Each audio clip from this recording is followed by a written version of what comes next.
আপোনালোকে ইণ্ডিপেণ্ডেন্স পানী বেছি বহুত টকা ইনকাম কৰিব পাৰিব। মই ইণ্ডিপেণ্ডেন্সৰ পানী বেছি বহুত টকা ইনকাম কৰি আছোঁ।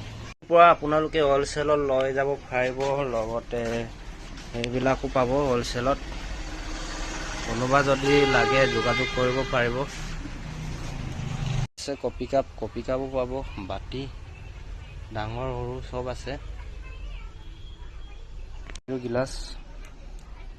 ইণ্ডিপেণ্ডেন্সৰ পানী বহুত কুইক চেলিং হয়। আপোনালোকে হ'লচেলত মোৰ পৰা লৈ পিনি বেচিব পাৰিব, বহুত টকা ইনকাম কৰিব পাৰিব।